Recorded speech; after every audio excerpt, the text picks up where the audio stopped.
जय श्री कृष्णा प्यारे श्रोताओं, आपका एक बार पुनः हमारे YouTube चैनल ऑल इंस्पायर्ड में आप सभी भक्तों का हार्दिक अभिनंदन है। साथियों, आज की कहानी के माध्यम से हम आपको बताएंगे कि स्त्री को इन 3 जगह पर कभी भी अकेला नहीं छोड़ना चाहिए, नहीं तो आपको आज के बाद पश्चाताप करना पड़ेगा। भक्तों, आज की जो कहानी, आज का जो प्रसंग है वह बहुत ही ज्ञानवर्धक और प्रेरणादायक है। आज के प्रसंग से आपको सीखने के लिए मिलेगा कि कभी कभी इन 3 स्थानों पर भूलकर भी स्त्री को अकेला नहीं छोड़ना चाहिए। वीडियो बहुत ही महत्वपूर्ण है, इसलिए आपसे अनुरोध है, कृपया वीडियो को समाप्ति तक अवश्य देखें और शेयर करें। साथियों, बहुत समय पहले की बात है। एक बंजारा और उसकी पत्नी व्यापार करने के लिए अपने राज्य से किसी दूसरे राज्य में जा रहे थे। जब एक दूसरे राज्य की सीमा में घुसे तो उन्हें डाकू मिल गए और उन्होंने बंजारा और उसकी पत्नी पर जो कुछ भी था वह सब कुछ लूट लिया। और इस तरह बंजारा और उसकी पत्नी को डाकुओं ने भिखारी बना दिया। इसके बाद वह डाकुओं का गिरोह वहां से चला गया। डाकू तो चले गए, लेकिन बंजारा और उसकी पत्नी लूटने पिटने के बाद चिंता में पड़ गए और सोचने लगे, आगे क्या किया जाए। एक तो अनजान शहर, और अनजान शहर में भी दोनों खाली हाथ, क्योंकि साथियों, अनजान शहर में पैसा ही सब कुछ होता है।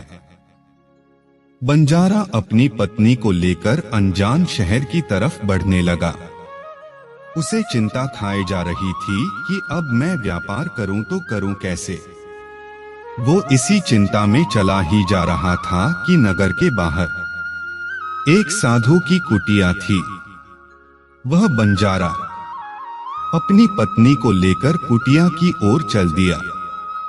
जब वह कुटिया के पास पहुंचा तो उसे वहां पर एक साधु महाराज मिले, जो एक चबूतरे पर बैठे हुए अपने शिष्यों को प्रवचन दे रहे थे।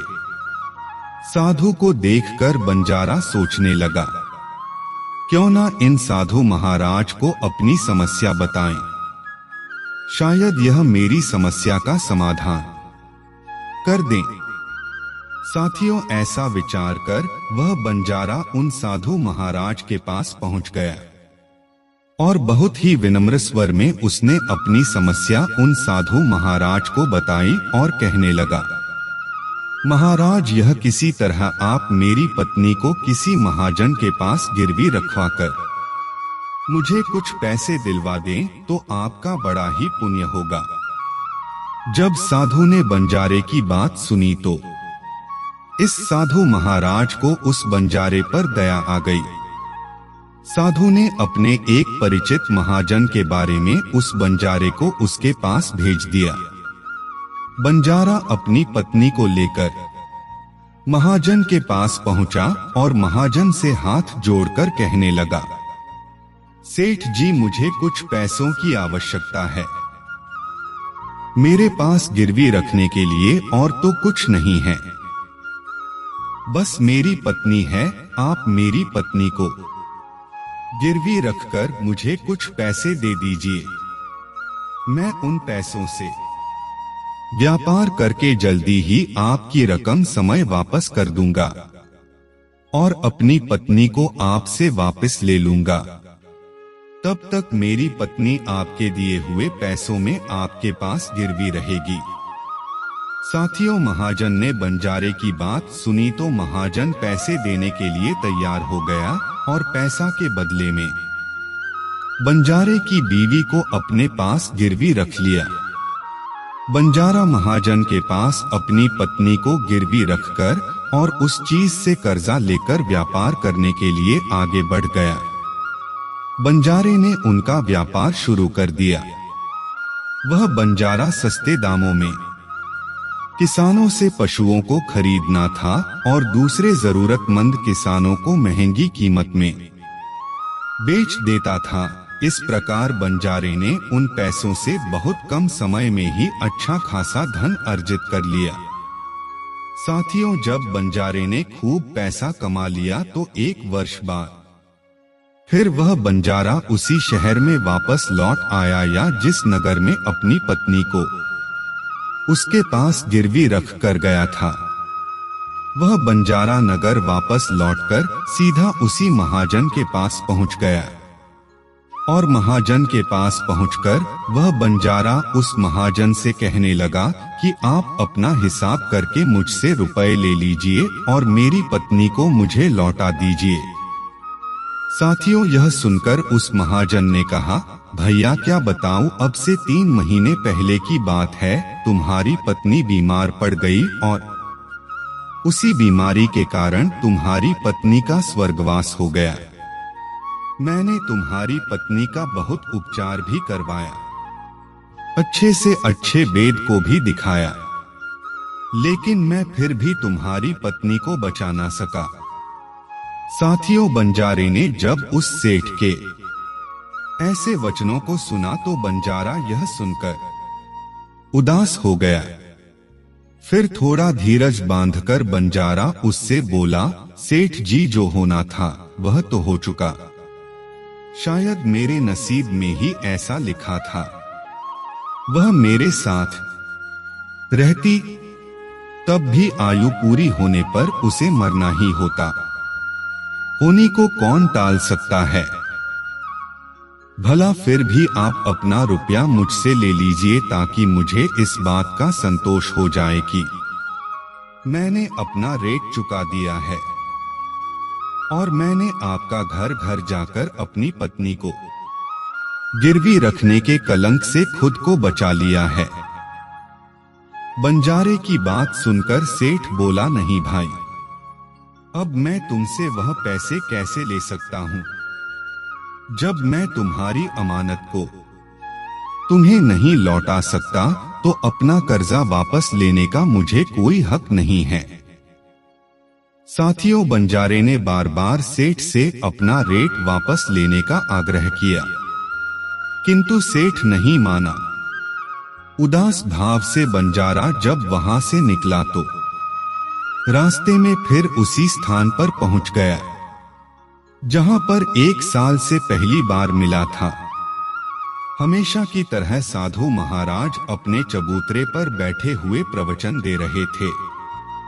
बंजारा भी मन की शांति के लिए वहीं जाकर बैठ गया और उन साधु महाराज का भजन सुनने लगा। साधु महाराज ने जब बंजारे को देखा तो साधु महाराज उसे पहचान गए और उसका हाल चाल पूछने लगे। बंजारे ने पूरा घटनाक्रम साधु को बता दिया। साथियों, वह साधु विकसित महात्मा थे।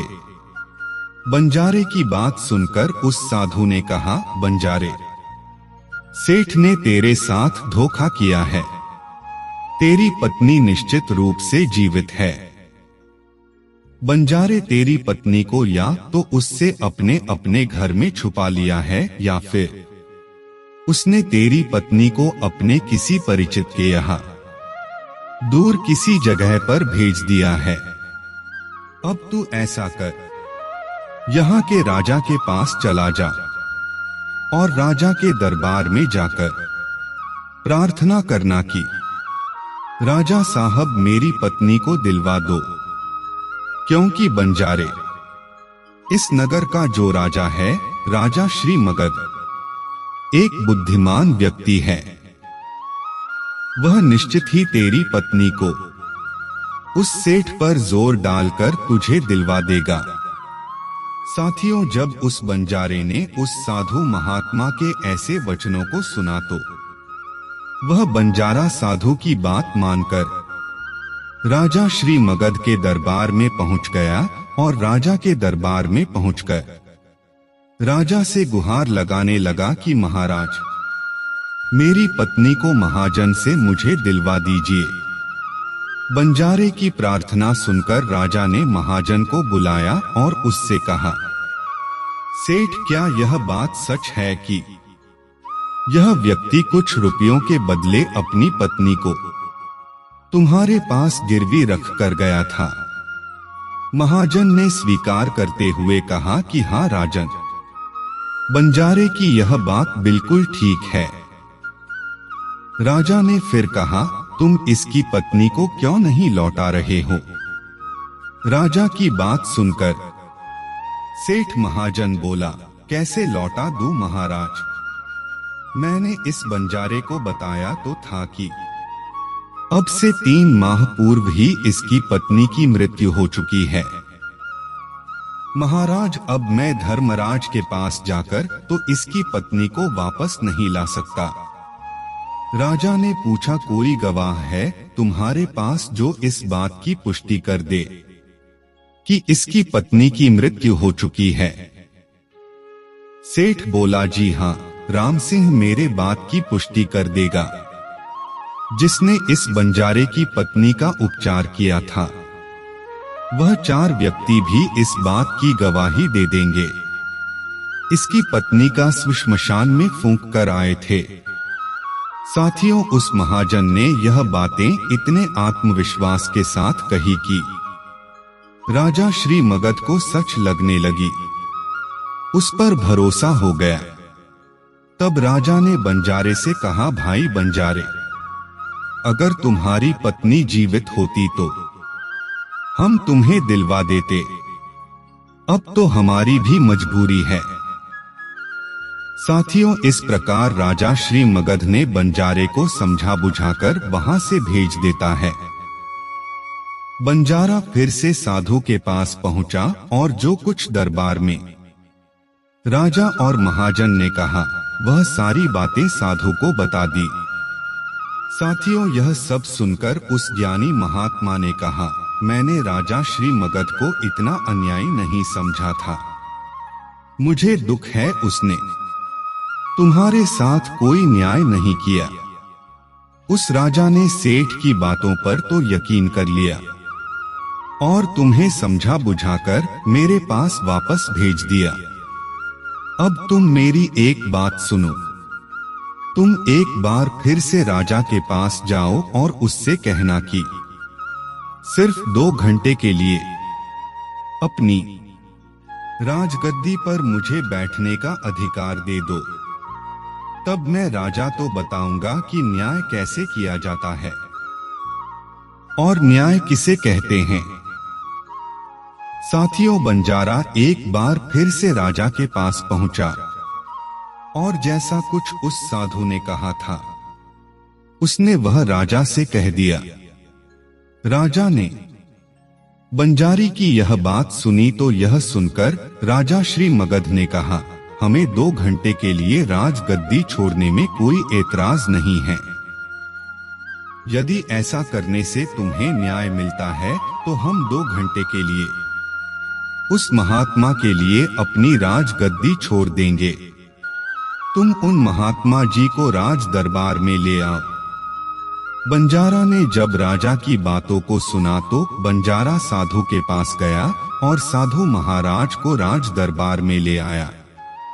साधु महाराज राज दरबार में पहुंच गए तो राजा ने अपनी गलती उस साधु महात्मा को सौंप दी। साथियों, गद्दी पर बैठते ही साधु ने महाराज के सामने उस महाजन को दरबार में प्रस्तुत करवाया और उससे कहा, सेठ जी, आपने कहा कि इस बंजारे की पत्नी आपके पास रहते हुए 3 माह पहले की है और वो सुरक्षित भी थी। कहते हैं कि आपके पास इसकी पत्नी के मरने के गवाह भी मौजूद हैं। क्या मैं उन गवाहों से मिल सकता हूँ? साथियों, राजा बने साधु के आदेश पर महाजन के गवाह पेश किए गए।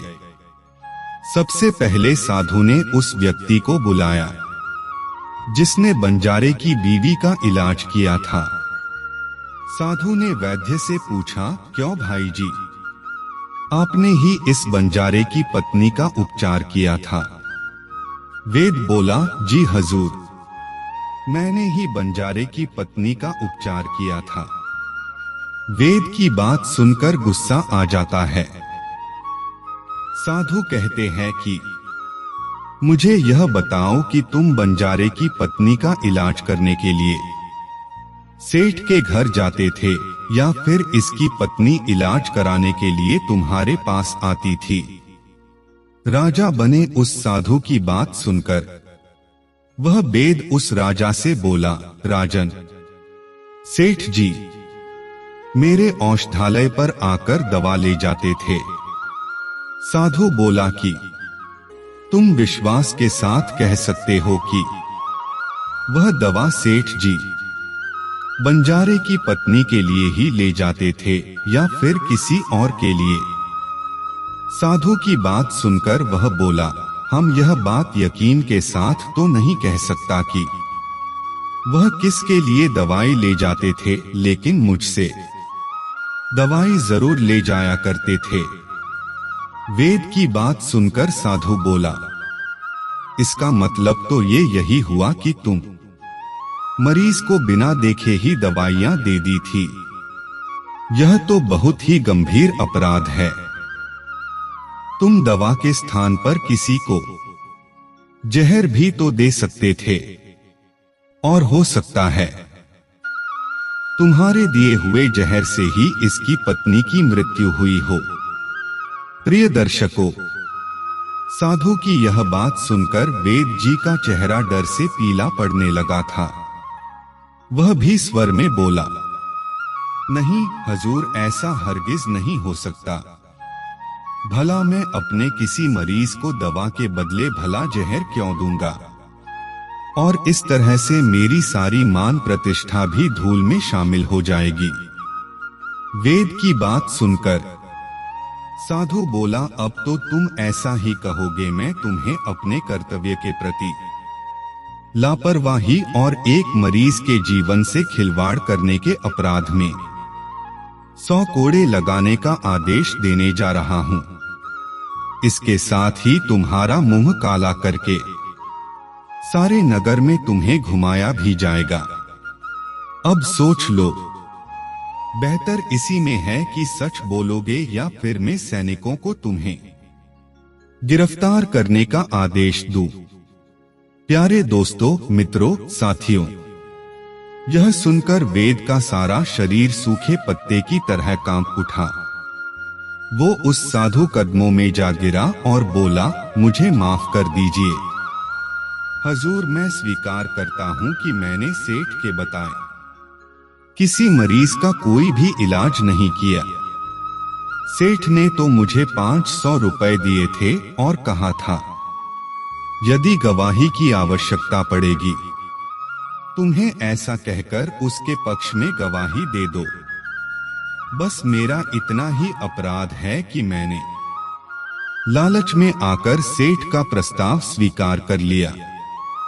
राजा बने साधु ने कहा, वेद जी कुछ भी हो, आपने अपराध तो किया ही है, और मैं तुम्हें झूठी गवाही के इल्जाम में 30 कोड़े लगाने का आदेश देता हूं।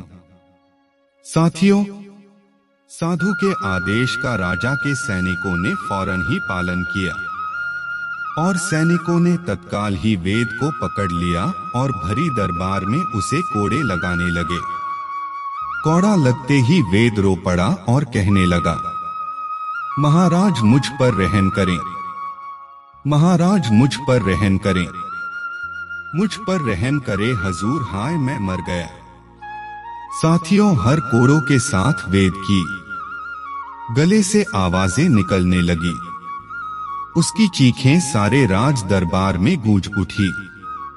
उसके साथ ऐसा होते देख महाजन के गवाह के तौर पर बुलाए गए। उन चारों व्यक्तियों के कलेजे दहल गए जिन्होंने बंजारे की पत्नी को श्मशान में ले जाकर फूंकने की बात कबूली थी।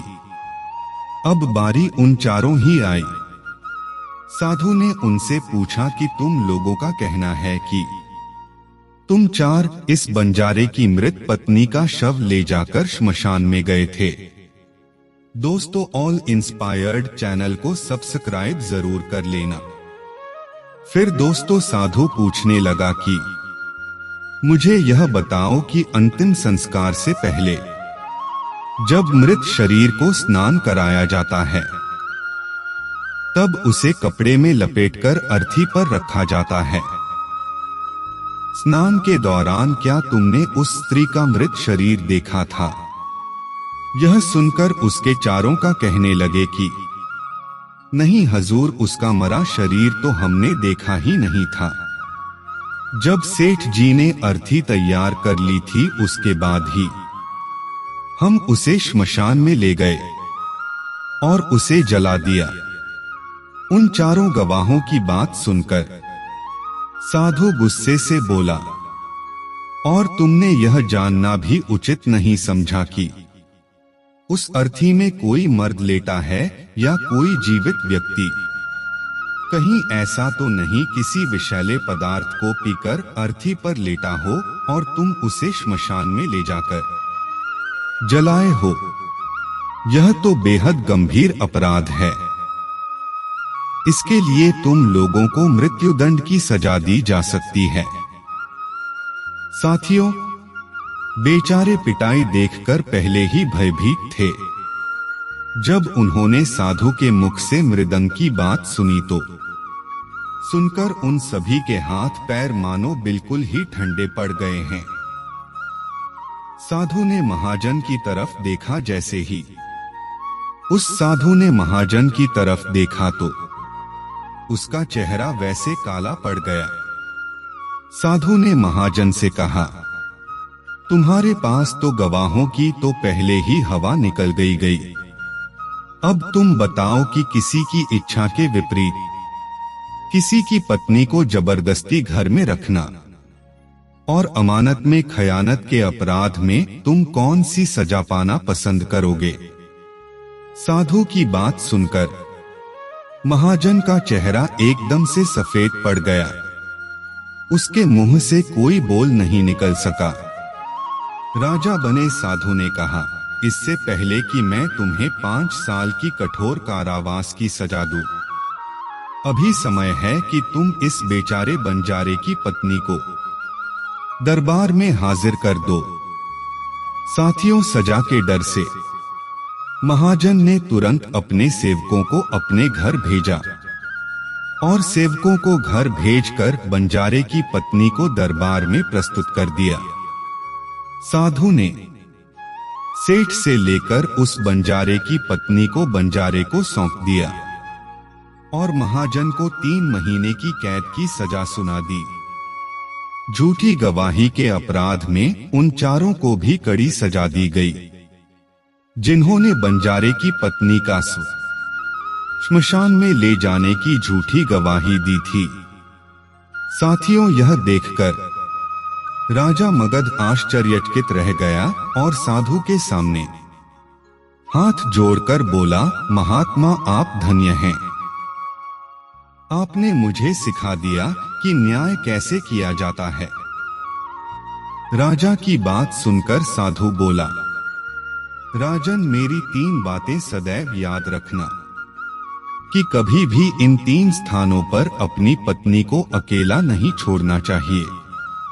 प्रिय श्रोताओं, अब हम आपको बताते हैं उस साधु की बताई 3 बातें, जिन स्थानों पर यदि कोई अपनी पत्नी को अकेला छोड़ता है तो उसे बहुत ही पश्चाताप करना पड़ता है।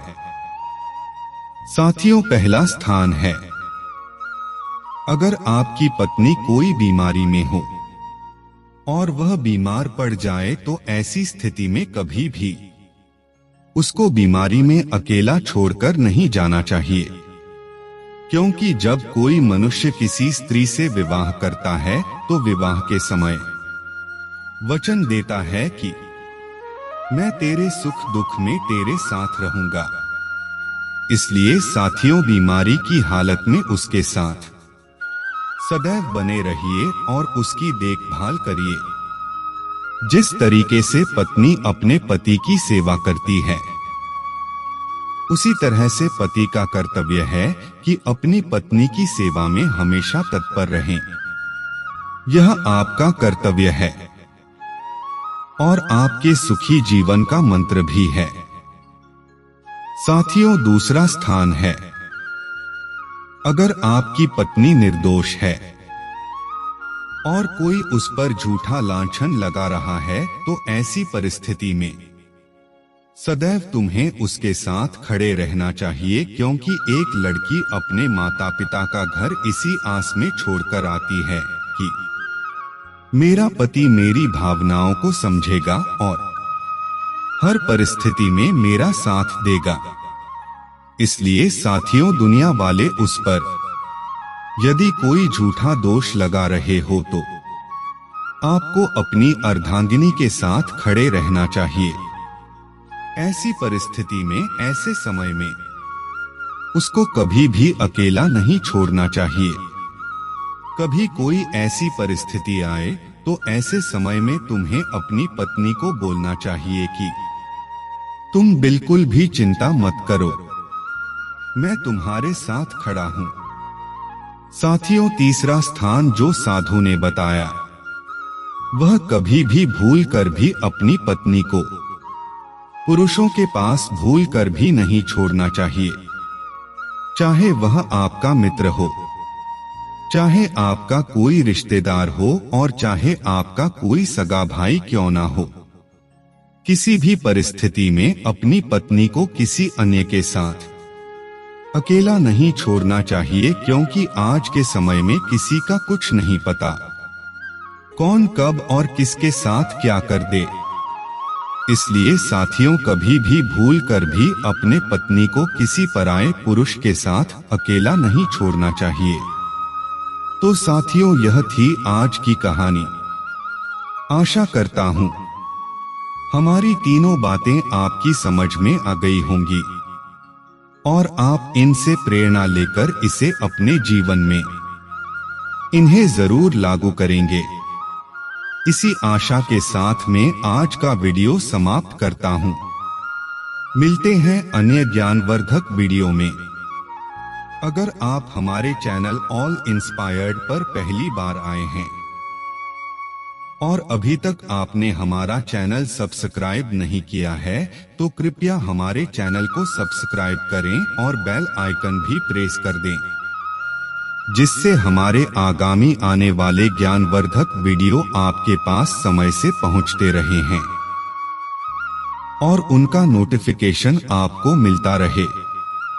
आशा करता हूं आपको आज का वीडियो पसंद आया होगा। यह वीडियो पसंद आया हो तो कृपया वीडियो को लाइक करें और कमेंट में जय श्री कृष्णा, जय श्री राधे अवश्य लिखें।